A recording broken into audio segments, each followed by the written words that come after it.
Hello YouTube family, ഇന്നത്തെ daily guidance തരാൻ വന്നതാണ് കേട്ടോ. അപ്പോൾ എൻ്റെ യൂട്യൂബ് ഫാമിലി, എൻ്റെ സോൾ ട്രൈബ്, എൻ്റെ ക്ലയൻസ്, എൻ്റെ യൂട്യൂബ് കാണുന്ന, എൻ്റെ യൂട്യൂബ് വീഡിയോ ആയിട്ട് കണക്ട് ചെയ്യുന്ന എല്ലാ വ്യൂവേഴ്സിനും വേണ്ടിയിട്ട് എന്താണ് യൂണിവേഴ്സ് എന്നിവർക്ക് കൊടുക്കേണ്ട ഡെയിലി ഗൈഡൻസ്. യൂണിവേഴ്സ് ഏറ്റവും കൃത്യമായ ആൻസർ എനിക്ക് തരണേ. എന്ത് ഡെയിലി ഗൈഡൻസ് ആണ് ഇവർക്ക് കൊടുക്കേണ്ടത്? എന്താണ് ഇവർക്ക് കൊടുക്കേണ്ട ഡെയിലി ഗൈഡൻസ്? ഏറ്റവും കൃത്യമായ ആൻസർ എനിക്ക് തരണേ. എന്ത് ഡെയിലി ഗൈഡൻസ് ആണ് ഇവർക്ക് കൊടുക്കുന്നത്? Knight of earth, queen of water, nine of earth. നിങ്ങൾക്ക് ഇന്ന് 3 കാർഡ്സ് ആണ് വന്നിരിക്കുന്നത് കേട്ടോ ഡെയിലി ഗൈഡൻസ് ആയിട്ട്. നൈറ്റ് ഓഫ് എർത്ത്, പിന്നെന്താ queen of water and nine of earth. Knight of earth, നിങ്ങൾക്ക് ഒരുപാട് കാര്യങ്ങൾ ചെയ്യാനുള്ളതായിട്ടാണ് ഇവിടെ കാണുന്നത് കേട്ടോ. അതുകൊണ്ട് തന്നെ കഴിഞ്ഞ ദിവസത്തെ റീഡിങ്ങിൽ ഞാൻ പറഞ്ഞതാണ്, കാര്യങ്ങൾ അടുക്കും ചിട്ടയോടും കൂടിയിട്ട് ചെയ്യുക കേട്ടോ. ഇവിടെ ഓർഗനൈസ്ഡ് ആവാനായിട്ട് കാണുന്നുണ്ട്. അതുപോലെ തന്നെ നിങ്ങൾക്ക് എന്തെങ്കിലും കാര്യങ്ങൾ ചെയ്യണം എന്നുണ്ടെങ്കിൽ കുറച്ചുകൂടി എക്സ്പീരിയൻസ്ഡ് ആയിട്ടുള്ള ആൾക്കാർ, നിങ്ങൾ ഏത് ഫീൽഡിലാണ് ചെയ്യുന്നതെങ്കിലും, പഠിക്കുകയാണ് അല്ലെങ്കിൽ ജോലി ചെയ്യുകയാണ് അല്ലെങ്കിൽ ലൈഫിൽ എന്ത് കാര്യമാണെങ്കിലും നിങ്ങളെക്കാൾ എക്സ്പീരിയൻസ്ഡ് ആയിട്ടുള്ള ആൾക്കാർ ഒരുപാട് ഉണ്ടാവും അല്ലേ. നമ്മളെല്ലാവരെക്കാളും മികച്ചത് എന്ന് വിചാരിക്കുന്നത് ശരിയല്ലല്ലോ. അപ്പം നമ്മളെക്കാളും എക്സ്പീരിയൻസ്ഡ് ആയിട്ടുള്ള, ഏജ് വൈസ് ആവണം എന്നില്ല, ഏജ് നമ്മളെക്കാൾ ഇച്ചിരി കുറഞ്ഞ ആൾക്കാരാണെങ്കിൽ പോലും അവർക്ക് നമ്മളെക്കാളും ചിലപ്പോൾ ആ കാര്യത്തിൽ എക്സ്പീരിയൻസ് ഉണ്ടാവും. അപ്പോൾ അങ്ങനെയുള്ള എക്സ്പീരിയൻസ്ഡ് ആയിട്ടുള്ള ആൾക്കാരുടെ കയ്യിൽ നിന്ന് അഡ്വൈസ് എടുക്കാനായിട്ട് കാണുന്നുണ്ട് കേട്ടോ. നിങ്ങൾക്ക് കാര്യങ്ങൾ അടുക്കും ചിട്ടയോടും കൂടി ചെയ്യാൻ പറ്റിയില്ല എന്നുണ്ടെങ്കിൽ അങ്ങനെ ഒരു അഡ്വൈസ് എടുക്കുക. നിങ്ങൾ കാര്യങ്ങളൊക്കെ ചെയ്യുമ്പോൾ പ്ലാൻ ചെയ്തിട്ട് ചെയ്യുക കേട്ടോ. ഒരു ഓർഗനൈസ്ഡ് രീതിയിൽ വേണം ചെയ്യാൻ. അതുപോലെ തന്നെ പ്രോക്രാസ്റ്റിനേഷൻ പാടില്ല. പ്രോക്രാസ്റ്റിനേഷൻ എന്ന് വെച്ചാൽ എന്താണ്? ഒരു കാര്യം നമ്മൾ പിന്നെ ചെയ്യാം എന്ന് മാറ്റി വെക്കുന്ന ഒരു സ്വഭാവമാണ് പ്രോക്രാസ്റ്റിനേഷൻ എന്ന് പറയുന്നത് കേട്ടോ. അപ്പോൾ എന്ത് കാര്യം ചെയ്താലും ആ സമയത്ത് ചെയ്യേണ്ട കാര്യം സമയത്ത് തന്നെ ചെയ്യണം. പിന്നീട് ചെയ്യാന്ന് പറഞ്ഞ് മാറ്റി വെച്ചാൽ അത് ചെയ്യാൻ പറ്റിയെന്ന് വരില്ല കേട്ടോ. ഇവിടെ ഇപ്പോൾ ഓർഗനൈസ്ഡ് ആയിട്ട് കാര്യങ്ങൾ ചെയ്യുക, നിങ്ങൾ ചെയ്യേണ്ട സമയത്ത് ചെയ്യേണ്ട കാര്യങ്ങൾ ചെയ്യുക കേട്ടോ. കുറച്ച് മാറ്റി വെക്കുന്ന ഒഴിവാക്കുക. ഇവിടെ നിങ്ങളുടെ ഗാർഡിയൻ ഏഞ്ചൽസ് നിങ്ങളുടെ കൂടെ തന്നെ ഉണ്ട് എന്നുള്ളതാണ് കാണിക്കുന്നത് കേട്ടോ. ഞാനിവിടെ യൂസ് ചെയ്തിരിക്കുന്ന ഡെക്ക് എന്ന് വെച്ചാൽ ഗാർഡിയൻ ഏഞ്ചൽ ഡെക്കാണ്. സോ ഗാർഡിയൻ ഏഞ്ചൽ മെസ്സേജസ് ആണ് നിങ്ങൾക്ക് ഞാൻ പറഞ്ഞു തന്നുകൊണ്ടിരിക്കുന്നത്. ഇവിടെ നിങ്ങൾ വളരെ ലവിങ്, കൈൻഡ്, ഒരു ലോയൽ പേഴ്സൺ ആയിട്ടാണ് എനിക്ക് കാണുന്നത്. വളരെയധികം നല്ലൊരു ഹാർട്ടുള്ള, അത്യാവശ്യം നല്ല പേഷ്യൻസ്, ക്ഷമയുള്ള ഒരു വ്യക്തി, അങ്ങനെയാണ് എനിക്ക് കാണുന്നത്. പിന്നെ നിങ്ങൾക്കുള്ള ഏഞ്ചൽ മെസ്സേജ് എന്ന് വെച്ചാൽ ഇതാണ്, നിങ്ങൾക്ക് വേണ്ടിയിട്ട് നിങ്ങളുടെ കാര്യങ്ങൾ ചെയ്യാനാണെങ്കിലും എല്ലാം നിങ്ങളെ സപ്പോർട്ട് ചെയ്യാനായിട്ട് ഏഞ്ചൽസ് റെഡിയാണ് എന്നുള്ളതാണ് കേട്ടോ. അപ്പോൾ നിങ്ങൾ എന്താണ് ചെയ്യേണ്ടത്? ഒരു സിറ്റുവേഷൻ വന്നാൽ നിങ്ങൾ എടുത്തു ചാടി കാര്യങ്ങൾ ചെയ്യല്ല, പ്ലാൻ ചെയ്തിട്ട് ചെയ്യുക. അതെന്താണോ അതിൻ്റെ ഫുൾ പിക്ചർ എന്താണോ അത് മനസ്സിലാക്കുക. അതിൻ്റെ ഫാക്ട്സ് എന്തെങ്കിലും ഉണ്ടെങ്കിൽ കളക്ട് ചെയ്തിട്ട് മാത്രം ആ കാര്യങ്ങൾ ചെയ്യുക കേട്ടോ. നിങ്ങൾ ആ ഡീറ്റെയിൽസ് എന്തൊക്കെയാണോ അതിൽ ക്ലിയർ ആയിരിക്കണം. ഫോർ എക്സാമ്പിൾ, നിങ്ങൾക്കൊരു കോർട്ട് കേസ് ഉണ്ട്. ആ ഒരു കേസ് നിങ്ങൾ ചെയ്യാനായിട്ട് പോകുമ്പോൾ അതിൻ്റെ ഡീറ്റെയിൽസ് ഫുള്ള് കളക്ട് ചെയ്യില്ലേ? കളക്ട് ചെയ്തതിൻ്റെ ഫാക്ട്സ്, അതിൻ്റെ എവിഡൻസസ്, കാര്യങ്ങളൊക്കെ കളക്ട് ചെയ്തിട്ടായിരിക്കും നിങ്ങൾ ആ കേസായിട്ട് മുന്നോട്ട് പോകുന്നത് അല്ലേ. ഞാൻ കേസിന്റെ കാര്യം പറഞ്ഞത് വേറൊന്നും അല്ല, റിട്രോഗ്രേഡ് കഴിഞ്ഞ സമയമാണ്. റിട്രോഗ്രേഡിന്റെ പ്രോബ്ലംസ് അറിയാവുന്നവരുണ്ടാവും അല്ലേ കൂട്ടത്തില്. വഴക്കുകൾ, പ്രശ്നങ്ങൾ, കേസ്, ഇങ്ങനെയുള്ള പ്രോബ്ലംസ് ഒക്കെ ഉണ്ടാവാനുള്ള ഒരു ചാൻസ് റിട്രോഗ്രേഡിലുണ്ട്. അപ്പം മിക്കവരും ഒരു കോർട്ട് കേസസ് ഒക്കെ ഫേസ് ചെയ്യുന്ന ആൾക്കാരുണ്ടെങ്കിൽ കമന്റ് ചെയ്യുക കേട്ടോ. അപ്പോൾ നിങ്ങൾക്കുള്ള കാര്യങ്ങൾ ഇതാണ്.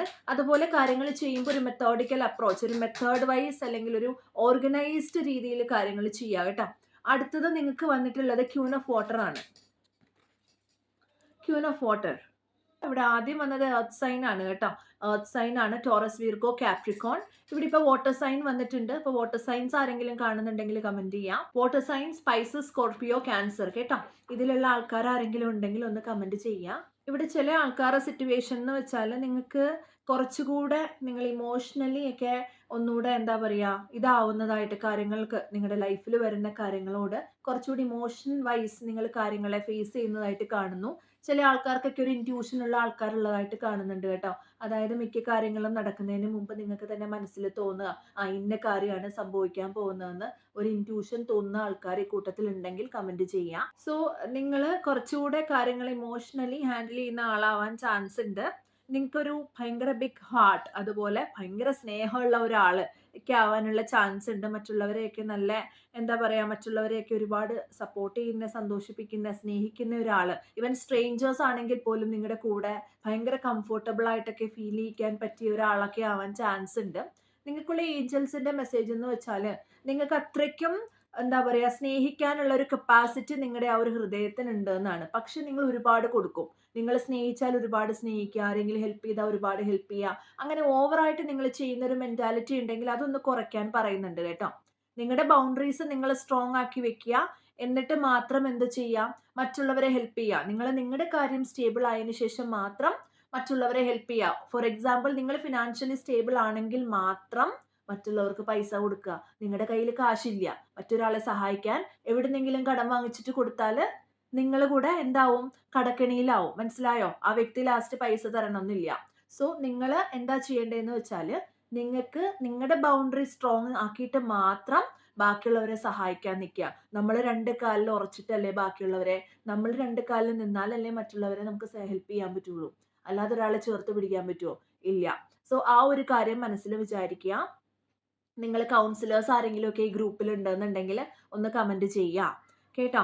അതുപോലെ തന്നെ നിങ്ങളൊരു വെരി ട്രസ്റ്റ് വർത്തി, ഭയങ്കര ഒരാൾക്ക് വിശ്വസിക്കാനായിട്ട് പറ്റുന്ന ഒരു നല്ലൊരു സുഹൃത്താവാൻ സാധിക്കുന്ന വ്യക്തികളാണ് മിക്കവരും ഈ ഒരു റീഡിങ് കാണുന്നത്. അതുപോലെ തന്നെ ലാസ്റ്റ് നിങ്ങൾക്ക് വന്നിരിക്കുന്ന ഒരു മെസ്സേജ് എന്ന് വെച്ചാൽ 9 ഓഫ് എർത്ത് ആണ് കേട്ടോ. അപ്പോൾ ഇവിടെ നിങ്ങളുടെ സിറ്റുവേഷൻ എന്ന് വെച്ചാൽ ചില ആൾക്കാർക്ക് നിങ്ങളുടെ ഹാർഡ് വർക്ക്, മേ ബി നിങ്ങളാവാം, നിങ്ങൾക്ക് തന്നെ ആവാം എല്ലാ മെസ്സേജസും. ഇവിടെ ചില ആൾക്കാർക്ക്, കാര്യം ഞാൻ ഇത്രയും എനർജീസിന് വേണ്ടിയിട്ടാണ് ഇവിടെ കാർഡ്സ് പിക്ക് ചെയ്യുന്നത്. അതുകൊണ്ട് ഒരു കാർഡല്ല, മിക്കവാറും ഗൈഡൻസ് വരുമ്പോൾ 2-3 കാർഡ്സ് വരാം കേട്ടോ. അപ്പം ഞാൻ ഈ പറയുന്ന സിറ്റുവേഷൻ ആയിട്ട് റെസൊനേറ്റ് ആവുന്നത് മാത്രം ടേക്ക് വാട്ട് റെസൊനേറ്റ്സ്. നിങ്ങൾക്ക് റെസൊനേറ്റ് ആവുന്ന കാര്യങ്ങൾ മാത്രം നിങ്ങൾ എടുക്കുക. അപ്പോൾ ഇവിടെ എനിക്ക് പറയാനുള്ളത്, നിങ്ങളിൽ ചില ആൾക്കാരെങ്കിലും വളരെയധികം ഹാർഡ് വർക്ക് ചെയ്യുന്ന ഡെഡിക്കേറ്റഡ് ആയിട്ടുള്ള ആൾക്കാരുണ്ടാവും. നിങ്ങൾക്കൊരു ഡ്രീം ഉണ്ട്, നിങ്ങൾക്ക് എന്തെങ്കിലും കാര്യങ്ങൾ ചെയ്യാനുണ്ട് എന്നൊക്കെ ഉണ്ടെങ്കിൽ, നിങ്ങൾ വളരെയധികം ഹാർഡ് വർക്കോട് കൂടിയിട്ട് കാര്യങ്ങൾ ചെയ്യുന്ന ആൾക്കാരുണ്ടെങ്കിൽ നിങ്ങൾക്ക് നിങ്ങളുടെ ആ ഒരു ഫ്രൂട്ട്, നിങ്ങൾ ആ ഒരു എന്താണോ കാര്യങ്ങൾക്ക് വേണ്ടിയിട്ട് നിങ്ങൾ കഷ്ടപ്പെട്ടത് അതിൻ്റെ ഒരു ഫ്രൂട്ട്സ് നിങ്ങൾക്ക് കിട്ടാൻ, അല്ലെങ്കിൽ അതിൻ്റെ ഒരു ഫലം നിങ്ങൾക്ക് കിട്ടാനുള്ള ആ ഒരു സമയമായി എന്നുള്ളതാണ് കേട്ടോ.